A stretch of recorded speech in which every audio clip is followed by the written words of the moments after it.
நோக்கி அழைத்து வரப்பட இருக்கிறார்கள். நன்றி. பிரதேச செயலாளர்களை அவர்களுக்கு தங்களுடைய நேரங்களை ஒதுக்கி வருகின்ற எமது பாராளுமன்ற உறுப்பினர் அவர்களுக்கு எமது வரவேற்பை அளித்து நிற்கின்றோம். 14 மில்லியன் ரூபாய் பூநெறி பிரதேசத்திற்கு 13 வேலை திட்டங்களுக்காக ஒதுக்கப்பட்டிருந்தது. இந்த ஒதுக்கப்பட்ட அவர்கள் பிரதேச ஒருங்கிணைப்பு குழு தலைவர் பூநேரி அவர்களை பிரதம விருந்தினரையாற்றுமாறு அன்பாக அழைத்திருக்கின்றோம். இந்த நாளுக்காக போராடியவர்கள் அனைவரும் எதிர்கால சந்ததி நல்லாக இருக்க வேண்டும் என்ற எண்ணப்பாட்டுடன் தான் சோலார் மின்விளக்கினை இப்பொழுது நல்ல இடத்துல காணி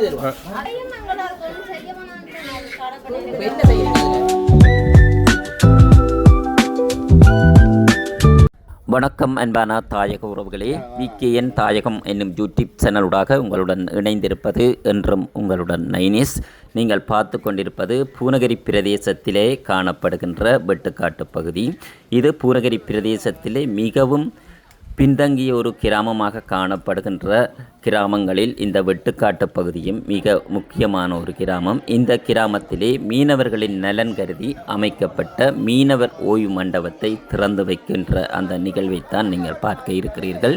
இந்த நிகழ்வினுடைய பிரதம விருந்தினராக பூநகரி பிரதேச ஒருங்கிணைப்பு குழுவினுடைய தலைவரும் கௌரவ பாராளுமன்ற உறுப்பினருமான திரு இளங்குமரன் அவர்கள் வருகை தந்து சிறப்பித்ததுடன் பூநகரி பிரதேச செயலாளர் அவர்களும் இங்கே வருகை தந்து இந்த நிகழ்வினை சிறப்பித்திருந்தார்கள். இந்த நிகழ்வுகள் தாங்கிய காணொலியோடு தான் நீங்கள் தற்போது இணைந்திருக்கிறீர்கள். தொடர்ந்தும் காணொலியோடு இணைந்திருங்கள்.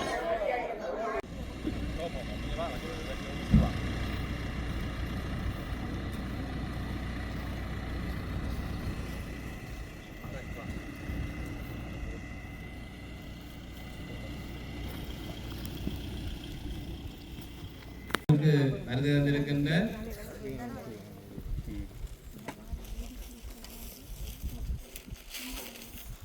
விருந்தினருக்காக இப்பொழுது மாலை அணிவித்து வரவேற்பு இடம்பெற இருக்கின்றது. இப்பொழுது கௌரவ பாராளுமன்ற உறுப்பினர் இளங்குமரன் அவர்களுக்கு இப்பொழுது மாலை அணிவிக்கப்படுகிறது. தொடர்ந்து அவருக்கான பொன்னாடை அறிவிக்கப்பட இருக்கிறது.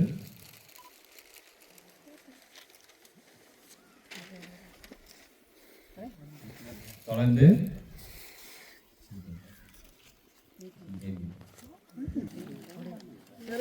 இப்பொழுது விருந்தினர்கள் அனைவரும் கௌரவிக்கப்பட்டு விழா மண்டபத்தை நோக்கி அழைத்து வரப்பட இருக்கிறார்கள்.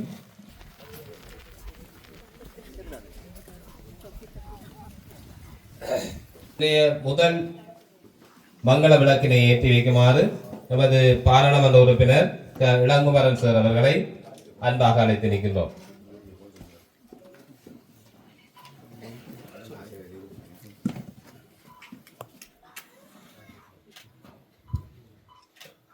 நன்றி. அடுத்த விளக்கினை ஏற்றி வைக்குமாறு நமது பிரதேச செயலாளர் ஆயகுலன் சார் அவர்களை அழைத்து நிற்கின்றோம். அடுத்து கூட்டுறவு அபிவிருத்தி உத்தியோகத்தர் சுதன் அவர்களை அடுத்த திரியினை ஏற்றி வைக்குமாறு அன்பாக அழைத்து நிற்கின்றோம்.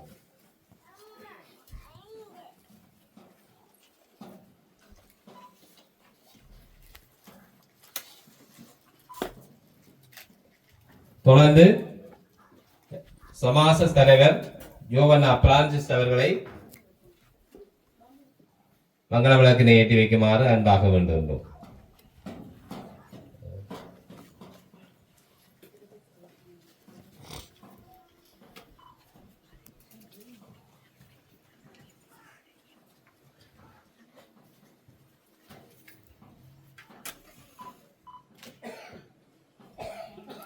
தொடர்ந்து உதவி பிரதேச செயலாளர் அவர்களை விளக்கினை ஏற்றி வைக்குமாறு அன்பாக அழைக்கின்றோம்.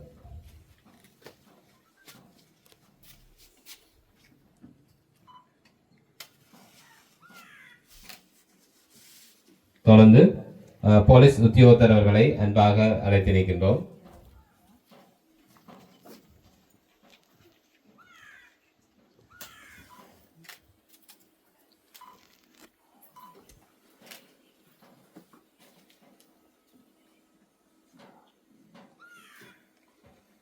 தொடர்ந்து பிரதேச சபை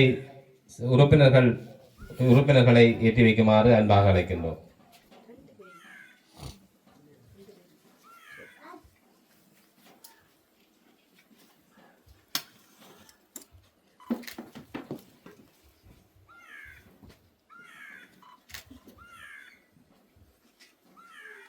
தொடர்ந்து நமது கிராம உத்தியோகத்தரவர்களையும் திரியினை ஏற்றி வைக்குமாறு அன்பாக அழைக்கின்றோம்.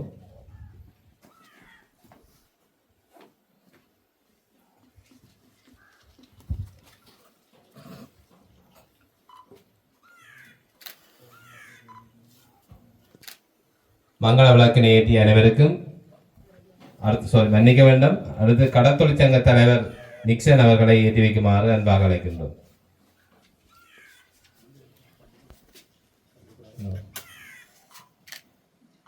அடுத்து பள்ளிக்குடா கடற்தொழிற்சங்க தலைவர் அவர்களை ஏற்றி வைக்குமாறு அன்பாக அழைக்கின்றோம்.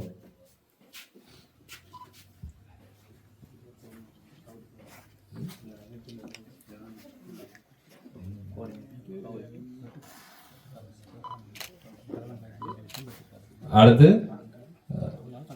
தேசிய மக்கள் சக்தியினுடைய அமைப்பாளர் கௌரி சங்கர் அவர்களை ஏற்றி வைக்குமாறு அன்பாக அழைக்கின்றோம்.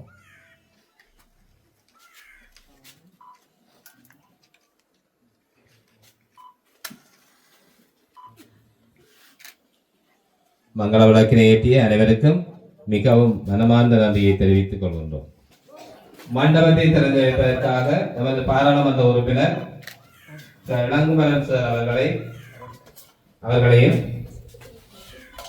நமது பூநகரி பிரதேச செயலாளர் அவர்களையும்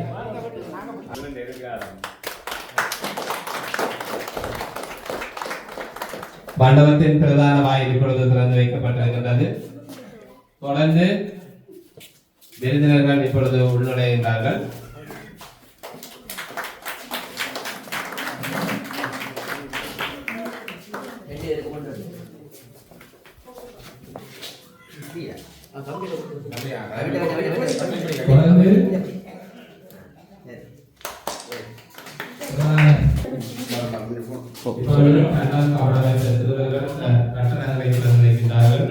அவர்களுக்கு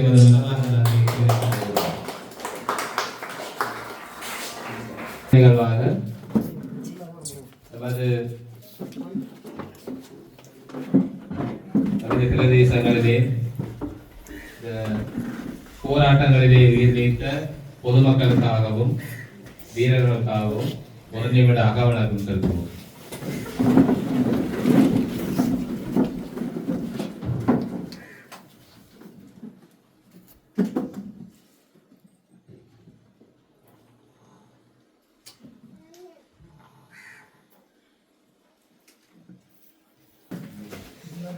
முதல் நிகழ்வாக இப்பொழுது வரவேற்பு இடம்பெறும்.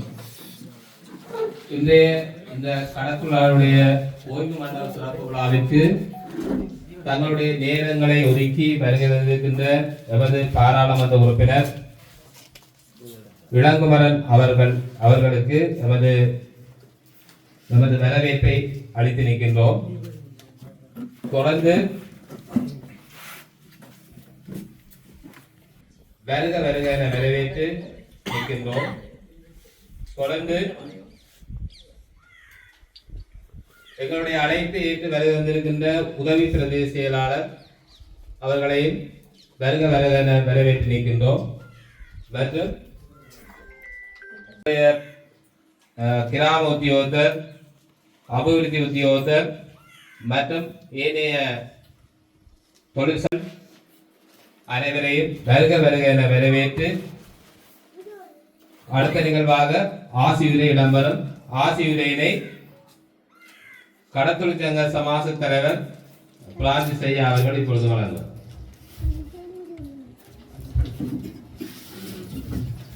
மண்டபமானது நீடித்து நிலைக்கக்கூடிய வகையில் பல செயல்பாடுகள் செய்யக்கூடிய வகையில் தலைமை உரை இடம்பெறும். தலைமை உரையினை கடற்தொழிற்சங்க தலைவர் நாகதவன் துறை நிக்சன் அவர்கள் இப்பொழுது வழங்குவார்.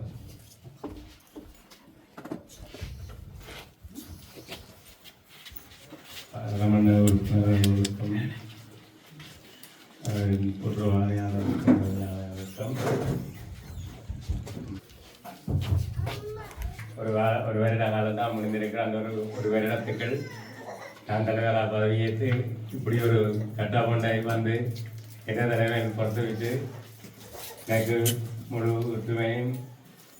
ஒத்துழைப்பையும் தந்த எங்கள் மேலத்தை நன்றி சொல்லணும். இந்த கிராமத்தை முன்னேற்றம் கொண்டு என்னாலும் எந்த உதவி செய்யணும் உங்களால் எந்த ஒத்துழைப்பை தந்து இந்த மக்களை பலப்படுத்தணும்னு கேட்டு நான் நன்றி வணக்கம். உறுப்பினர் வந்த பாதை அவர் மிகவும் உன்னிப்பாக அவதானித்திருப்பார் நினைக்கின்றேன். எங்களுடைய இந்த கிராமம் ஒரு செழுமை மிக்க ஒரு பழமையான கிராமம். ஆனால் யாருமே கவனிப்பாரற்று கிடக்கும் ஒரு கிராமமாக எங்களுடைய வெட்டுக்காடு கிராமம் இருக்கின்றது. அண்மையில் கூட அவர் படித்திருப்பார் இந்த பிரச்சனைகள் எல்லாத்தையும். எங்களுடைய வீதி மிகவும் ஒரு பின்தங்கிய நிலையாக இருக்கிறது. இங்கே படிக்கின்ற மாணவர்கள் பாடசாலைக்கு செல்ல முடியாது. இங்கே இருக்கிறவர்கள் தங்களுடைய அன்றாட கடமைகளை செய்யக்கூட முடியாத நிலையில மிகவும் மிகவும் ஒரு இக்கட்டான சூழ்நிலையில் இருக்கின்றோம். சிறப்பு விருந்தினருடைய இடம்பெற இருக்கின்றது. இன்றைய சிறப்பு விருந்தினராக கலந்து சிறப்பித்துக் கொண்டிருக்கின்ற நமது பூநகரி பிரதேச செயலாளர் ஆயகுலன் சார் அவர்களை உரையாற்ற வருமாறு அன்பாக வேண்டியிருக்கிறது. மாவட்ட அபிவிருத்தி நிதியம் நான் வருகை வந்து ஒரு 2 மாதத்துக்குள்ள 14 மில்லியன் ரூபாய் பூநகரி பிரதேசத்திற்கு 13 வேலை திட்டங்களுக்காக ஒதுக்கப்பட்டிருந்தது. இந்த ஒதுக்கப்பட்ட நிதியில வெட்டுக்காடு பிரதேசத்திலிருந்து இது நான் ஆரம்பத்தில் மீனவர்கள் மீனை கூறி விற்கிற இடமாக எங்களுக்கு தரப்பட்டிருந்தது. அதே மாதிரி முழங்காவில்லையும் 2 வேண்டை தான் ஓப்பனிங். முழங்காவில்லையும் மீனை கூறி விற்கிற இடமாக எங்களுக்கு தரப்பட்டிருந்தது.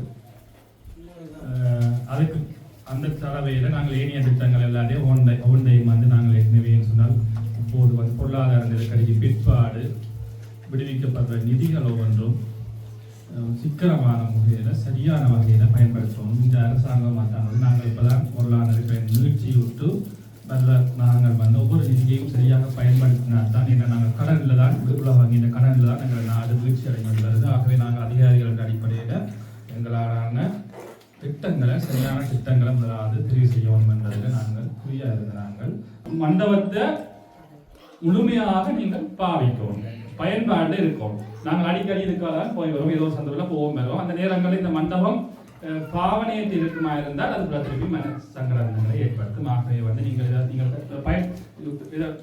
கட்டுறதுக்கு இவ்வளவு ஆர்வமாக இருந்து செய்த மாதிரி இந்த மண்டபத்தை முழுமையாக நீங்கள் பயன்படுத்துறதுக்குரிய எடுக்கணும். நீங்கள் எங்களுக்கு நாங்கள் தெரிவு செய்த 13 திட்டத்தில் ஆரம்பத்தில் எங்களுக்கு நம்பிக்கையான இருந்தாலும் அதுக்கு பிறகு ஒரு நம்பிக்கை பிறகு மிகவும் நம்பிக்கையான ஒரு திட்டமாக எங்களை செயல்படுத்தி தந்த இந்த பிரதேச மக்கள் குறிப்பாக தலைவர் அவர்களுக்கு நன்றியை தெரிவித்துக் கொண்டு தொடர்ச்சியாக பொருளாதார அபிவிருத்தி இந்த பிரதேசத்தில் வந்து ஜிஎஸ்ஐயும் ஒரு சமூக வலுவூட்டல் உத்தியோகத்தரையும் அதே மாதிரி சமூக உத்தியோகத்தை அடிக்கடி சொல்லுவேன். நீங்கள் டியூஷனுக்கு போகணும். ஏன்னா நீங்கள் குற்றச்சாட்டு வச்சாலே ஜிஎஸ் யாருன்னு தெரியாது, சமூக அபிவிருத்தி உத்தியோகத்தை யாருன்னு தெரியாது, வாழையில் என்ன குற்றச்சாட்டுகள் வச்சிருந்தீங்க. ஆகவே நான் ஒவ்வொரு முறையும் கூப்பிட்டு சொல்றேன், நீங்கள் அந்த டியூஷனுக்கு நீங்கள் நிச்சயமாக போகணும்னு சொல்லி போய் அந்த மக்களோட சேர்ந்து நின்று அந்த விஷயங்களை வேலை செய்யணும்னு சொல்லி நான் எங்களுக்கு அந்த பிரச்சனை இருக்கான்னு நினைக்கிறேன். இப்போ சேர்ந்தா வீதி மிகவும் ஒரு எங்களுடைய காலமோ என்னுடைய தொடர்ந்து நாங்கள் பாதிக்கப்பட்டுக் கொண்டிருக்கின்றோம். இருந்தாலும் பூநகரி பிரதேச சபையினாலே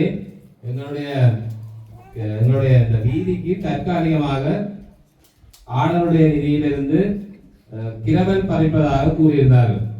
ஆனாலும் தொடர்ந்து 6 மாதங்கள் ஆகிவிட்டது அவர்கள் கூறி அந்த விடயங்களையாவது எங்களுக்கு தற்போதைக்கு செய்து தந்தால் மிகவும் ஓரளவுக்காவது எங்களுடைய தேவைகளை பூர்த்தி செய்யக்கூடியதாக இருக்கும் என்பதை இந்த இடத்திலே நாங்கள் பதிவு செய்ய விரும்புகின்றோம்.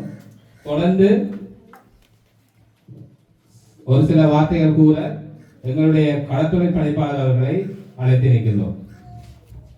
மேலும் இந்த ஓய்வு மண்டபமானது மீனவர் சமுதாயமாக உண்பதற்கு மிகவும் அத்தியாவசியமான தேவைகளில் ஒன்றாகும். ஏனெனில் இரவு முழுவதும் கடற்பகுதிக்கு சென்று விழித்திருந்து தொழில் முடித்து வரும் நீங்கள் உங்கள் வேலைகளை உலர வைத்து ஒரு ஓய்வாக இருக்க வேண்டியது மிகவும் அவசியமாகும்.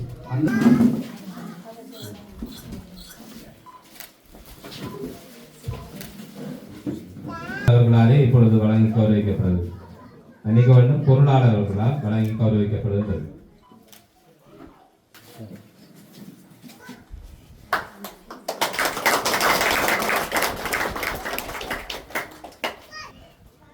இந்த வீதியாலே ஒரு பெண் தனியாக வருவது இந்த மணற்பாதையாலே மிகவும் கடினம்.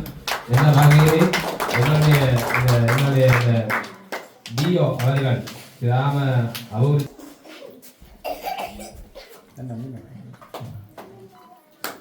தொடர்ந்து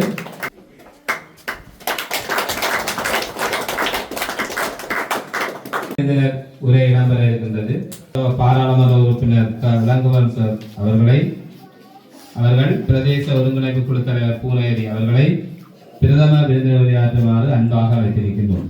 பிரதம விருந்தினரை இன்றைய பிரதம விருந்தினராக சிறப்பித்துக் கொண்டிருக்கின்ற கௌரவ பாராளுமன்ற உறுப்பினர் விளங்குவன் சார் அவர்கள் பிரதேச ஒருங்கிணைப்பு குழு தலைவர் பூனேரி அவர்களை பிரதம விருந்தினரையாற்றுமாறு அன்பாக அழைத்திருக்கின்றோம். நான் பாராளுமன்ற உறுப்பினர் தெரிவு செய்யப்பட்டு இன்றைய தினம் முதலாகத்தான் இந்த இடத்துக்கு வருகின்றேன். வரும்போதே இந்த அழகான ஒரு மண்டப திறப்பு விழா. ஆனால் அந்த அழகான திறப்பு விழாவுக்கு வரும் வீதியை பார்க்கும்போது கவலை தான் அளிக்கின்றது.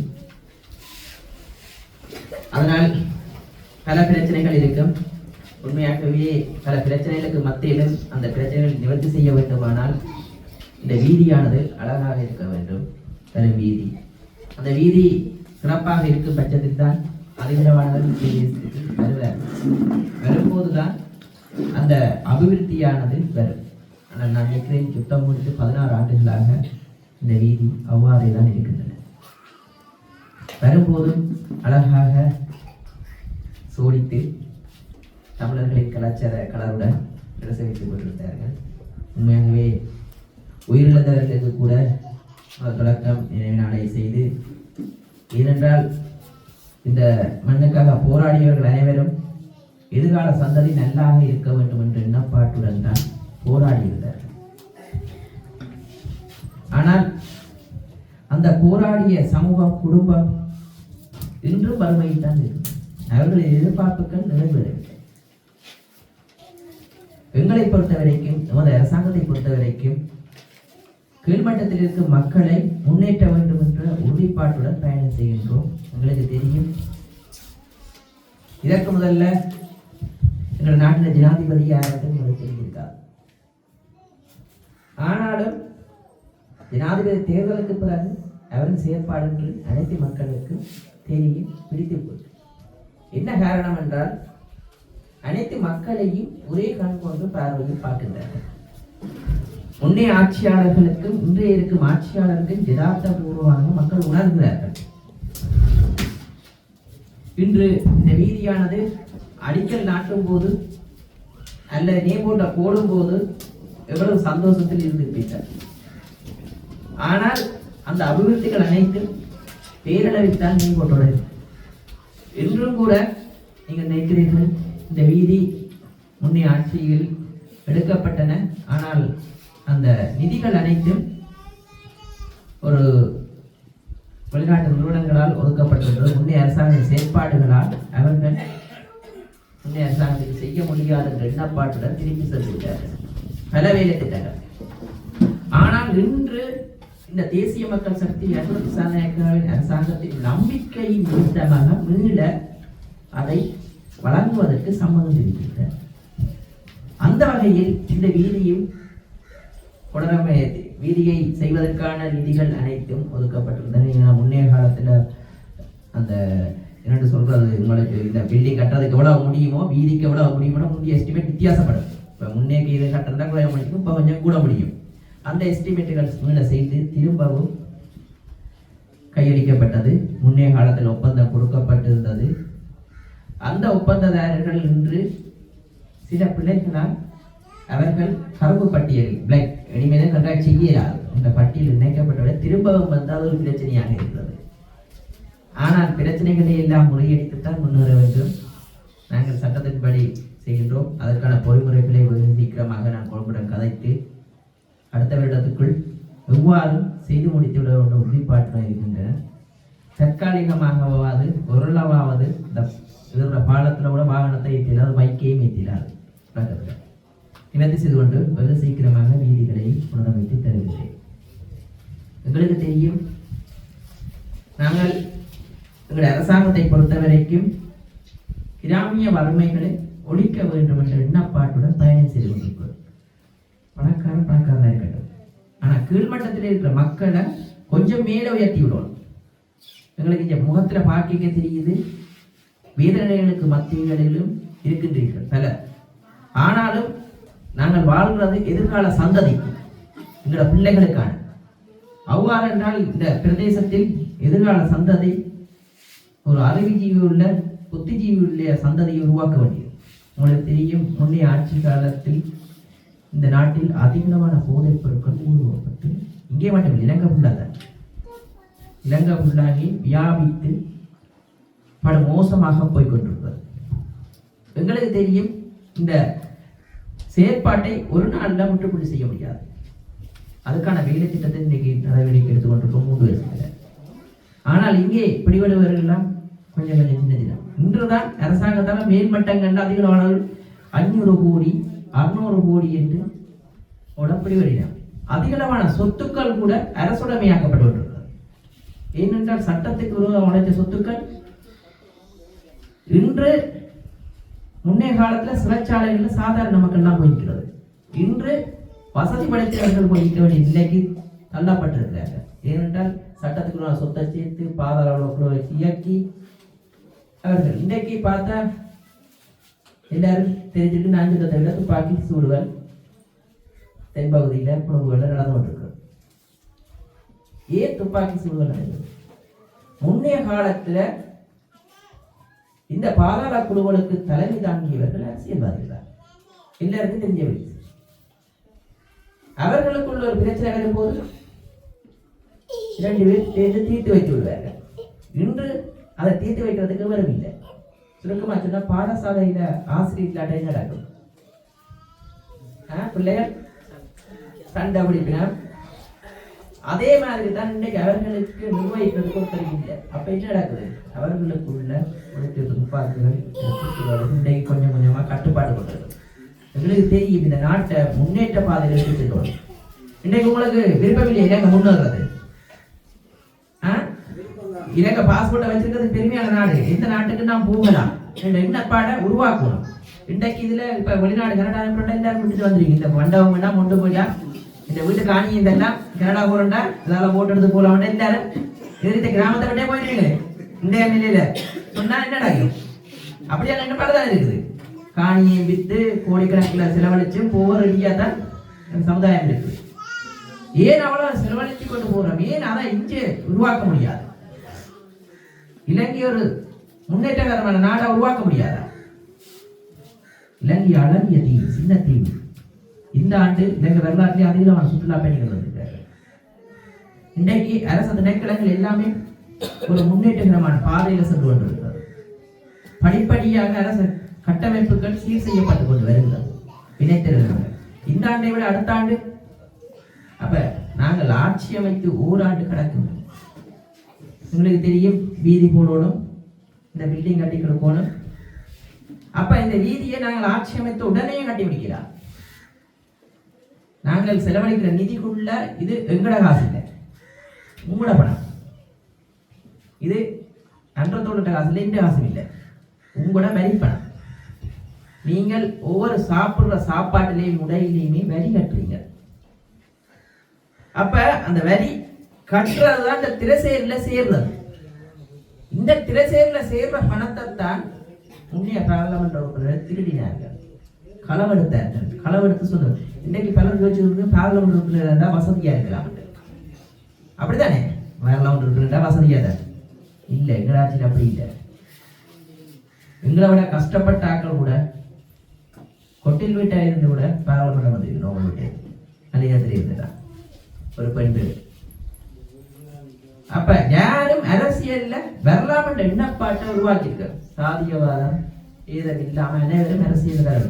இந்த ஆண்டுதான் எங்கட கட்சியில மட்டும் 20 பேர் பாராளுமன்றம் வந்திருக்க, மற்ற கட்சியில 2 பேர். இந்த இடத்துல தான் பெண்கள் பிரதிநிதித்துவம் கூட. அப்ப நாங்கள் பயணம் செய்கிறது எல்லாமே யாருக்காண்டி? தேசிய மக்கள் சக்தி மக்களுக்காண்டி. எங்கேயாவது எங்க நாட்டு ஜனாதிபதியின் பிள்ளைய பார்த்துருக்கீங்களா? இது நான் நிறைய கண்டிருப்பீங்களா? வாய் மனைவியை கண்டிருப்பீங்களா? எங்கேயாவது கண்டிருப்பீங்களா? ஆனா முன்னியாட்சியாளர்கள் மனைவியை கண்டா கூட சலூட் அடிக்கணும் போலீஸ், அல்லது அவங்க சப்பாத்தை தூக்கி கொண்டு ஒன்று வரலாறு பார்த்துருப்பீங்க. அந்த பதவிகளுக்கு அவைகளுக்கு அடிப்பணி ஒன்று. பார்லமெண்ட் உறுப்பினர் என்றால் பெரிய கடவுளா? பார்லமெண்ட் கடவுளா? உங்கள மாதிரி சாதாரணமாக இருக்கிறவர்கள் அது பெரியாக்கள் இல்லை. அவர்களை பார்த்து பயப்பட வேண்டிய தேவை இல்லை. ஏன் பயப்படணும்? நீங்க தான் பார்க்க போட்டீங்க.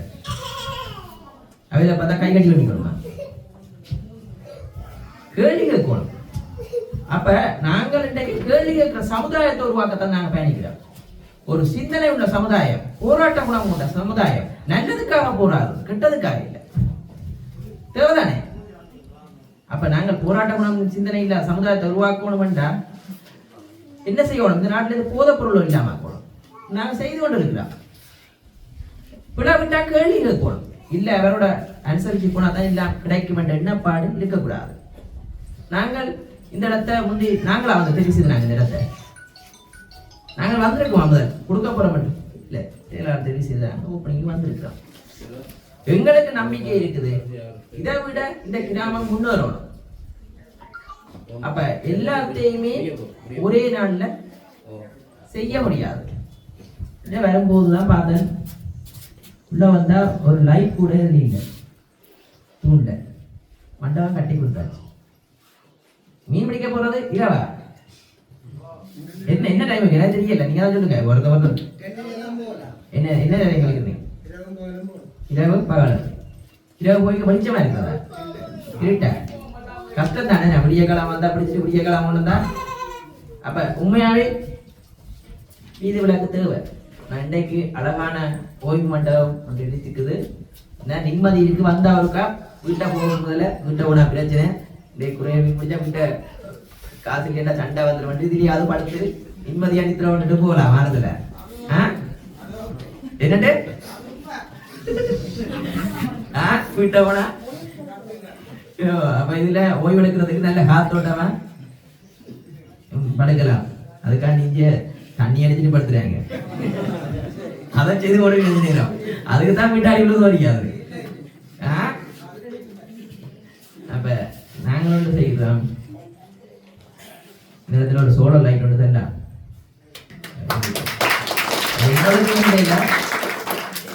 உங்களுக்கு வேண்டாம் ஒன்று வேண்டிய இல்லை. என்னோட நிறுவன சங்கத்தில் அந்த ஓப்பன் பண்ணதான் பேக்கிறது. நாங்கள் வெளிச்சம் இல்லை, 2 வேண்டி வச்சு தான் கொடுக்கணும் வந்து அங்கே பார்த்தேன். வெளிச்சம் இல்லை, தான் எடுத்துக்கொண்டு வந்தேன். போயிட்டு தந்துட்டு போகிறேன். பொருளாவது கொஞ்சமாவது 5 மணி எரியட்டும் பாப்பம். எதிர்காலத்தில் அதில் லைட்டாவது போட்டால் கூட நல்லது. அதுகளுக்கு ஒரு விலைக்க ஒரு நல்ல வெளிச்சமாக இருந்தால் தான். இருட்டுக்காக வந்தால் என்ன செய்ய? அப்போ அந்த நிலைக்கு போகணும். இன்றைக்கு ஏதோ வகையில் புண்ணியமாக போனது. நான் நல்லா அங்கோடு கேட்ட பார்த்தேன்னு கொடுத்துட்டு போக மாட்டேன். வெளிச்சத்தோட உள்ளவாவது கொஞ்சம் வெளிச்சத்துக்கு அது இருக்கு. சரி, அப்ப இன்னைக்கு எங்கட அரசாங்கத்தை விமர்சிக்கிறாங்களா? எல்லாம் விமர்சிக்கிறாங்க. அது தென்பகுதியையும் அப்படிதான் தோல்வியோட அரசியல் அதை விமர்சிக்கிறாங்களானே. மக்கள் விமர்சிக்கிறாங்களா? மக்களுக்கு ஒரு உள்ளவாவது நம்பிக்கை இருக்குது. இருந்ததை விட கொஞ்சம் நம்பிக்கை இருக்குதானே. நாங்கள் துரோகம் செய்தா எங்களுக்கு ஆதரவு தெரிவிப்பீங்களா? இல்ல துரோகம் செய்தா ஆதரவு தெரிவிப்பீங்களா? இல்ல இல்ல துரோகம் செய்தா ஆதரவு தெரிவிக்க மாட்டாங்க. எங்களுக்கு நம்பிக்கை இருக்குது. நாங்க துரோகம் செய்ய போறது இல்ல. அப்ப நாங்கள் கிடைச்ச வாக்கை விட அதிகமான வாக்கு பெறுவோம் மாட்டோம். மக்களோட நம்பிக்கையை பெறுவோம். நாங்க நம்பிக்கையை பெறுவோம். திடமான நம்பிக்கை. ஒரு சின்ன சின்ன பிரச்சனை இருக்கலாம். இங்கே ஒரு பிரச்சனை இரண்டால் அன்றத்தோடு டீச்சர் நடக்கிற பிரச்சனை தெரியாது. ஏதாவது ஒரு இடத்துல துப்பாக்கி சூடு நடக்கும். ஏதாவது நடந்து ஏதாவது நடந்து கொண்டிருக்கு. ஒரு பிரச்சனை வருது, போராடுவாங்க. இன்றைக்கு நாங்கள் யாருக்கும் போராடி சம்பளம் கூட்டினாங்களா? மலைய மக்கள் 200 வருடங்களாக சம்பளத்தை கூட்டன்னு போராடினாங்க, கிடைக்கல. அண்டத்தோழர் வந்த தொழிற்சங்க முதலாளியர் கூட்டாட்ட அரசாங்கத்திட்டேருந்து நிதி ஒதுக்கி 200 ரூபா கூட்டினாங்க. மேலே 400 ரூபா கூட்டி அவங்க வாழ்நாளில் இது போராடி கிடைக்காத சம்பளம். அப்ப நாங்கள் என்ன செய்த நண்பத்தோழர் கூட்டுறத சொல்றது, கஷ்டப்பட்ட மக்களை போய் பாருங்க, கீழ்மட்ட மக்களுக்கு உதவி செய்யுங்க. ஏன் செய்கிற, ஏன் சொல்ற? அவர் தச்சித்தவரி பணக்காரன்ற பிள்ளையா பிறந்திருந்தா தெரிஞ்சிருக்காது. எங்களை கூடுதலா சொல்லுவார், ஏசி மூமெண்ட் இருக்கிற விட்டுட்டு வெளியில போங்க. சுருக்கமா சொல்லுவார், தான் ஜனாதிபதி பதவி ஏற்றோன்னு கூடுதலாக ஜனாதிபதி செய்யறதுக்குலாம் இந்த வேலை செய்தது நட்பு செய்த நீட் பண்ணணுமே. அப்ப வெளியில மழை பெய்தா குழம்புக்கு என்ன நடக்குன்னு தெரியாது, ஏசி ரூமுக்கு இருந்தா தெரியாதானே வெளியில என்ன நடக்குன்னு. அப்ப அதிகளவாக மக்களோட போய் அதையுங்க, கீழ்மட்ட மக்களுக்கு இறங்குங்க. அப்பதான் பிரச்சனைகளை நிவர்த்தி செய்யலாம். அரசாங்கம் காசு ஒதுக்குது, பிரச்சனை எல்லாம் சமுத்தி என்று 96ஆம் ஆண்டு உருவாக்கினது கிராமிய வறுமையை ஒழிக்கிறது. ஆனா 2 வரைக்குமே எனக்கு பிரச்சனை செய்திருக்கா, கிராமிய வறுமை கூடிய குறையில்லை. அப்ப எங்களுக்கு தெரியுது மக்கள் வந்து முறாகுறாங்க. எங்கள்கிட்ட இல்லை, ஜனாதிபதிகிட்ட இல்லை, நெட்வொர்க் இல்லை இருக்குது. முறகீடா கொடுக்குறாங்க, முறகீடா நடக்குது எல்லாமே சொல்றாங்க. அப்ப ஜனாதிபதி பார்த்த கிராம மட்டத்துக்குள்ள 15 பேர் கொண்ட சமூக சக்தி என்ற திட்டத்தை உருவாக்கினோம். கிராம மட்டத்துக்கு இருக்கணும். அப்ப என்னென்ன வேலை நடக்குது, என்னென்ன நீங்களே முடிவெடுக்கக்கூடிய அதிகாரம் சொல்லக்கூடிய அந்த முடிவெடுக்கிற அதிகாரம் சரியாக இருந்தால் இந்த அரச கட்டமைப்பு செய்யறதுக்கான வேலைத்திட்டம் உருவாக்குறதுக்காக இந்த சமூக சக்தியை உருவாக்கினாங்க. நல்ல திட்டம் தானே. அப்ப அந்த கிராமத்துக்கு இருக்கிறவங்களுக்கு தான் தெரியும் இதுக்குள்ள எத்தனை மக்கள் இருக்குது, இதுக்கு என்ன செய்யணும், முடிவெடுக்கணும். அப்ப இன்றைக்கு முதல் கட்டமாக ஆரம்பிச்சிருக்கிறோம் படிப்படிய முன்னேற்றம். நாங்கள் அன்றத்தோட மகனுக்காண்டி ஜனாதிபதி ஆக்கணும் என்று செய்யப்படையே. முந்தைய ஜனாதிபதி தான் தன் மகனை கையில கூட்டி கொண்டு இழுத்து கொண்டு ஓடுவார். அந்த கதிரை இருக்கிறதுதான் இந்த போக்கஸ். அதுக்காக யாரையும் கூட செய்வார். உண்மைதானே, ஈஸ்ட தாக்குதல் எல்லாமே சூழ்ச்சி. அப்ப ஜனாதிபதி அவர்கள் அந்த பாடல எதிர்கால சந்ததிக்கு நல்ல ஒரு நாட்டை உருவாக்கணும். அதே நேரம் அரச கட்டமைப்பை சிறந்த கட்டமைப்பாக இன்னும் பின்னத்தின கட்டமைப்பை உருவாக்கணும். பல பிரச்சனை, ஹாஸ்பிட்டல் பிரச்சனை இருக்குது, பாடசாலை இருக்கு, பஸ் பிரச்சனை இருக்கு, எல்லாமே இருக்குது. இவங்களோட இலக்கொண்டு இருக்குது. இந்த நாடு 2050 2040 எப்படி இருக்கும்? இன்றைக்கு ஒரு சொல்றேன் சுத்தமா, ஒரு பிள்ளை பிறக்காக்கு முதல்ல இந்த பிள்ளை இந்த ஸ்கூல்ல போகணும் என்ன பாடம் இருக்குதானே, இருக்குதானே? கரு உருவாக்கும் முதலே இந்த பிள்ளைய கல்யாணம் கட்டாக்கு முதலே சரி பிள்ளை வந்தா இந்த ஸ்கூல்ல போடும், இந்த பிள்ளை படிக்கணும், இந்த என்ன பாடம் ஒரு தட்ட மனசுலேயும் இருக்குது. ஆனா இந்த அரசியல்வாதிகளுக்கு இந்த நாடு 2050 எப்படி இருக்கணும் என்ன பாடு இல்லை. வந்த அரசியல்வாதிகள் எல்லாம் தாங்களை எப்படி சொத்து சேர்த்து சோகமா இருக்கணும் தான் என்ன பாடு இருக்காரு. இன்றைக்கு ஜனாதிபதி சொல்லிட்டாரு, நீங்கள் முந்தி எனக்கு வாக்களிச்சிருந்தா 4.5 கோடி பெறுவது என வாகன பொம்மை குந்தி கிடைச்சிருக்கும்.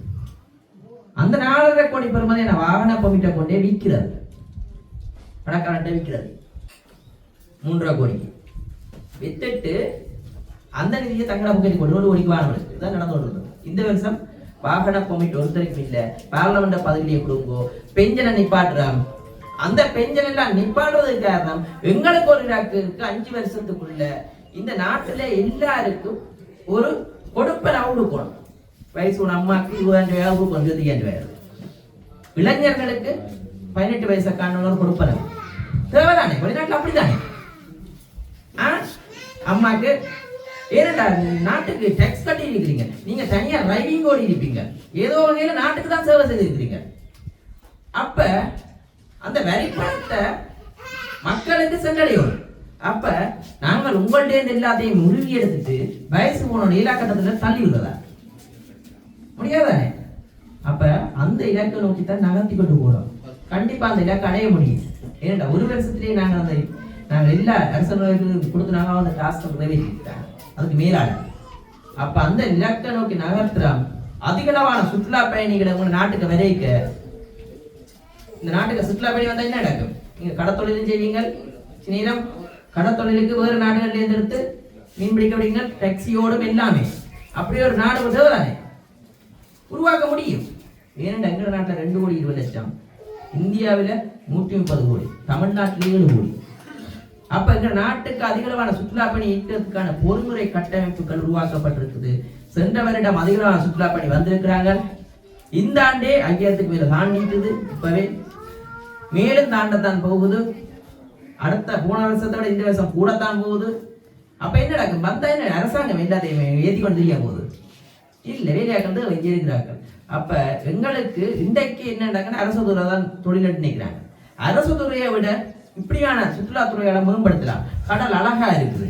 பூநகரி பிரதேசம் கௌதாரி மணியில சுற்றுலா வேலையை உருவாக்குறோம். அப்ப இதெல்லாமே செய்கிறது இந்த இளைஞர்களை முன்னேற்றது. கொண்டே காட்டுற மட்டும் இல்லை, சாப்பாடு விநியோகம் எல்லாமே தேவை. ஒரு சுற்றுலா பணி வந்தா இறைச்சி மீன் சாப்பாடு எல்லாமே தேவை அதிகளவான. அந்த நோக்கத்தை நோக்கித்தான் நடந்து கொண்டு போகிறோம். அதனால ஒரு சிலர் வந்து உங்களை பயமுறுத்துற மாதிரி கதையில சொல்லுவாங்க. பயப்பட தேவையில்லை. மக்கள் போராடுறதுக்கு நாங்க அப்பட விட்டா ஏனென்றா முடமான மக்களை உருவாக்க இல்லை, சிந்தனை இல்லாத சமுதாயத்தை உருவாக்க நினைக்க இல்லை. சிந்தனை உள்ள சமுதாயத்தை உருவாக்குறதுக்கு நாங்கள் பயணத்தையும் செய்து கொண்டிருக்கிறோம். கண்டிப்பாக போராட்ட குணம் கொண்ட சிந்தனை உள்ள சமுதாயத்தை உருவாக்குவோம் என்று கூறிக்கொண்டு அதே நேரம் இந்த பிரதேசத்தை அழகாக உருவாக்கு 5 வருஷத்துல இந்த பிரதேசம் அதுகளை மரம் வச்சு உள்ளடிப்பே வச்சிருக்குது. கொஞ்சம் கொஞ்சம் நல்ல அழகாக மரங்கள் எல்லாம் வச்சா, ஒரு நல்ல மரம் வச்சா ஒண்ணுக்கெல்லாம் அழகாகும். அதை உங்கள் கடின முயற்சியால உருவாக்குங்கிற திடமான நம்பிக்கை இருக்கு. தலைவர் உருவாக்குற நம்பிக்கை இருக்குது. இரண்டா தலைவர் சொல்லேக்கிய அவருடைய மனதிலிருந்து அவருடைய கனவுகள் இன்னும் கனவு இருக்கு. அவருடைய கனவு பெரிய கனவா இருக்கு. இதுல அப்படி செய்யலாம் இல்லாமே அதெல்லாமே கைகூடி வர்றதுக்கு மனமாற வாழ்த்துகிறோம். எங்களால் இயன்ற உதவிகள் அனைத்தையுமே செய்வோம். எங்களுக்கு தெரியும் உங்களோட கையில குத்துக்கரணம் அடிக்கத்தான் விருப்பம். கண்டிப்பாக குத்துக்கரணம் அடிக்கின்ற காலத்தை நாங்கள் உருவாக்குவோம் என்று கூறிக்கொண்டு விடைபெறுகிறேன். நன்றி, வணக்கம். ஒரு மண்டபத்திற்கான சோலார் மின்விளக்கினை இப்பொழுது அவர்களுக்கு மிகவும் மனமார்ந்த நன்றியை நமது சங்கத்தின் சார்பாகவும் கிராம சார்பாகவும் தெரிவித்திருக்கிறோம். தொடர்ந்து நன்றியுரை இடம்பெறும். நன்றியுரையினை பிரஜாசக்தியுடைய தலைவரும் மகளிர் ஆதர் சங்க தலைவியுமான அருணி அவர்கள் இப்பொழுது நிகழ்ச்சி. இங்கு வந்திருக்கும் அனைவருக்கும் எனது இந்நேர வணக்கத்தை கூறிக்கொண்டு நன்றி கொண்டாக்கு உய்வில்லாம் உய்வில்லை செய்நகன்றி கொண்ட மகற்கு என்று வள்ளுவரின் வாக்கு கிணங்க இங்கு வந்திருக்கும் அனைவருக்கும் நாங்கள் நாகதேவன் துறை கடற்தொழில் சங்கம் சார்பாக நன்றி கூற கடமைப்பட்டுள்ளோம். அதாவது முதலாவதாக இந்த கட்டிடத்தை ஆரம்பித்து முடிய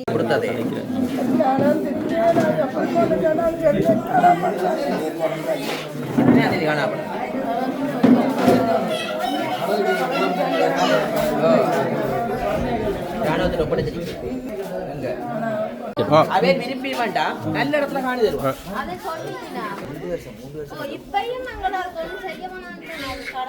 என்ன செய்யறீங்க அதுல? அது அதெல்லாம் கொடுக்க